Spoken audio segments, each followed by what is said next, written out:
Hey, this is Gavin. Someone mentioned, no, Grimgriz mentioned, well, what are the fruits of the encounter? Um, and the question is, what are the fruits? And it's like, if I start pointing out fruits, it might seem like bragging, right? So how are you supposed to actually measure things, right? And so that's a problem.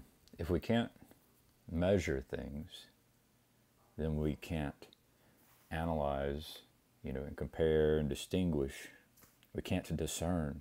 And so that's a problem, is that, if I go around pointing at my successes and my failures, and if everyone starts doing that, well, if I do it by myself, first of all, I would be tempted to ignore my failures. And it might depend on the spirit, right? Sometimes I focus on the failures and sometimes I focus on the successes. But yeah, we are tempted to ignore our failures. So it's nice to have other people point out our failures. So, but if I do that by myself, and let's say I have all these successes compared to my failures, and even my failures would be successes if I use them to then have successes to prove, to measure my capacity to learn, or to measure what I would say, measure arrogance. And then it's, so that's the perception of the other can be, oh, that person's bragging. So that's like there's a program in the other person's mind which can, it's a signal, right? Because many times people will attempt to manipulate you for selfish reasons. And so you don't want to be manipulated by evil people who are being selfish, right? But your legitimate concern for evil people who are selfish and will lie to you should not cause you to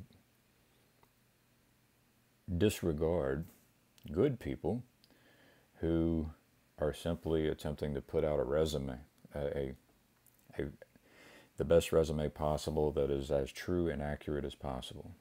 And if the person is capable, it will look like, it might look similar to an evil person who is lying. So just be careful about that one. Now, one of the things I claim to be good at is stepping into the unknown. And I was listening to Maps of Meaning, and Jordan Peterson talks about the archetypal person who goes into the unknown. And I didn't try to be a person who can do that, but I was raised in an environment where I was brought to the river, and from the youngest age would wade, W-A-D-E, up the river, stepping into the unknown and getting bruised and cut and bloodied, like real consequences for stepping into the unknown poorly. And then learning, you learn about where the pits are, but you also learn how to navigate the unknown and enter into territory you've never been in. And so if you want to get better at stepping into the unknown, you would go to a river that is murky, where you can't see the bottom, and you would practice wading up the river. And the problem here, the warning, is it's dangerous. These rivers can kill you. No joke, I almost died in a river, and my cousin Joey saved my life. And the reason I almost died is because I was so focused on my goal, and I was panicking. Yeah, I was focused on a goal, obsessed with a goal, and I was panicking. I was not willing to submit to the situation and go with the flow. And I almost drowned, and my cousin saved me, my cousin Joey, the best man in my wedding. So that's the reason I'm better than most people at stepping into the unknown. And I would say I give credit to that for my capacity to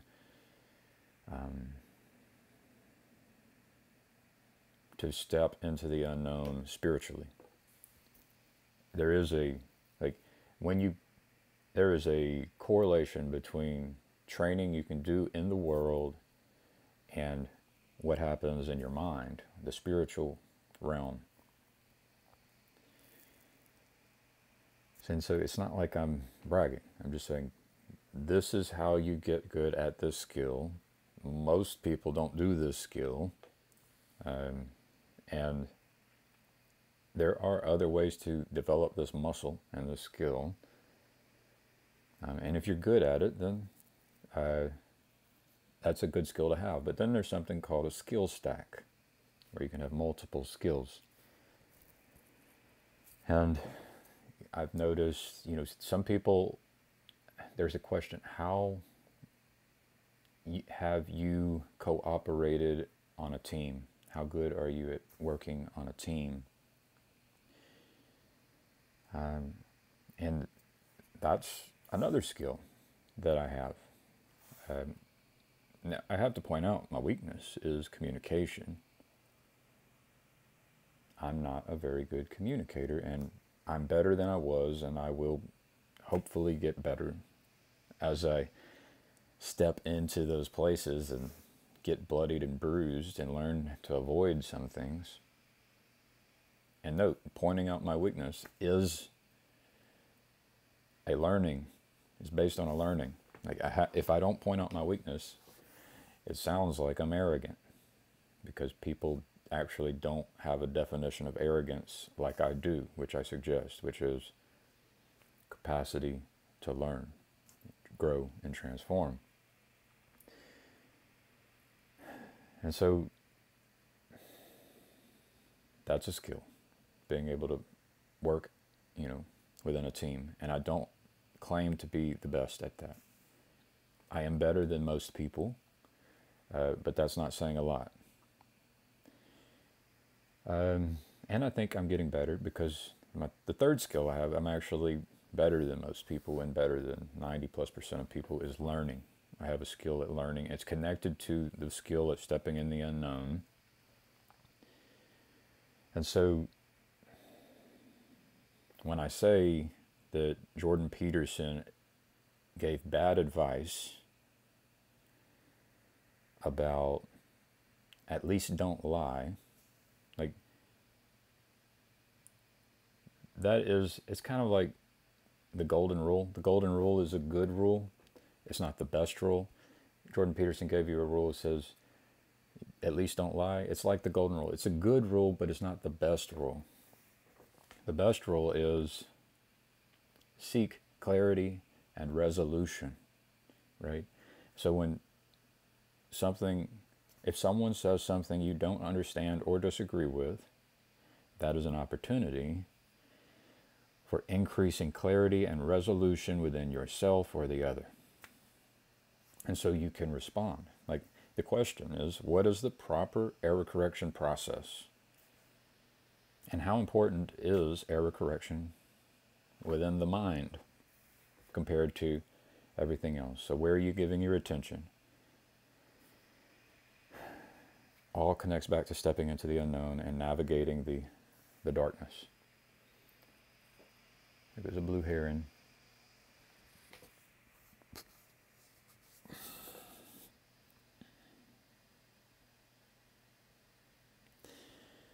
So, step one, when I say something you don't understand or which is confusing, step one is to, if you want to aim at increasing clarity and resolution within either me or you, right? And you have to be open to the possibility that I might know things you don't know. Because I'm definitely open to the certainty that you know things I don't know. Once we've got the right mindset, Like every time you go into a mind-altering experience, you have to have the right mindset. Some mindsets are better than others when going into a mind-altering experience. So try to cultivate the right mindset, which is, I have things, there are many things I don't know. This other person knows things I don't know. Maybe we can improve the resolution that I have and the clarity I have. And you can actually have confidence. Like at some point you should be very confident. It's like, I can increase the resolution and clarity within my mind. That opportunity is always available, if only to better understand the other person's perspective. That is an improvement in your own clarity of mind and resolution of worldview, the situation we're in, of our real world, which includes everyone else and their worldviews, which can be delusions, right? Because all views are not reality. All views are delusions. And so as we attempt to improve resolution and clarity in our personal worldview, it gets closer to reality. So you got to have the right setting, the right mindset before you go into the mind-altering experience. Once you have the right mindset, and there's indicators for when you don't. Like if you go into the encounter and then you feel hurt by the words the other person has said, if you feel offended by the words the other person has said, that is an indicator that you entered into the mind-altering experience with the wrong mindset, according to me. Like, so if your goal is to improve your worldview, to make it match reality better, and you felt offended, that means you didn't engage in the mind-altering experience with the right mindset.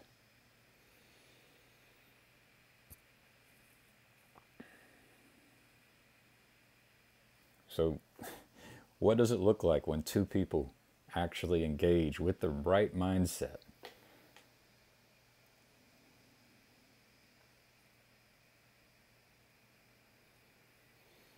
It's actually rare. It is very rare. And this is an invitation to others to do error correction with me. So I will bring the right mindset, you bring the right mindset. We talk about our disagreements. We seek resolution. We seek improved clarity of our worldview. And it needs to be important. And that's it.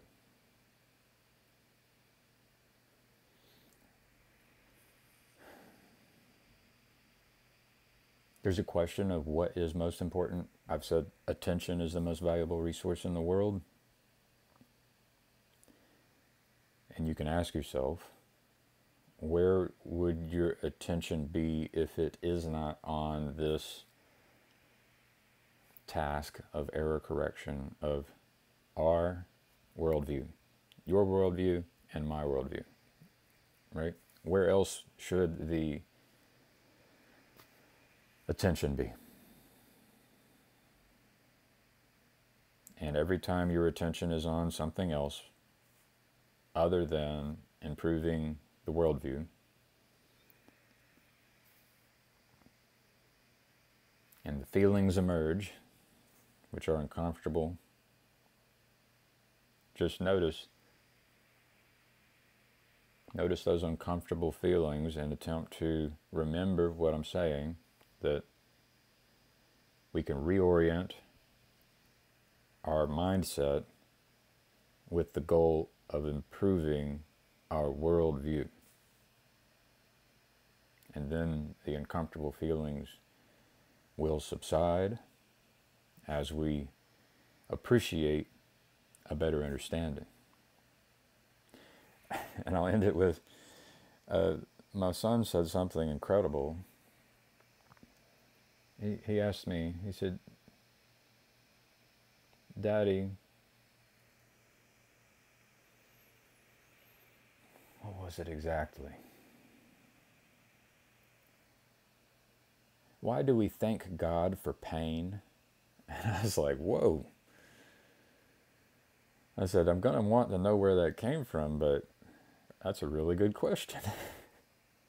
And so I explained that the pain and the suffering corresponds with our own personal growth. Every time there is a pain signal, that is valuable information which can allow us to, it means there's an opportunity to learn and grow. Every pain signal you experience is an opportunity to learn and grow. Every discomfort.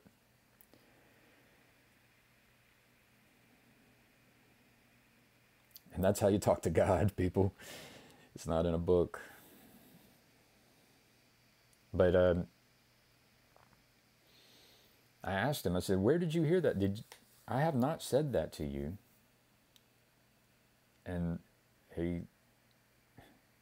so in his dream, the father said, thank God for pain. I'm the father, in his dream, said, thank God for pain. So, reach out. Hope you're doing well.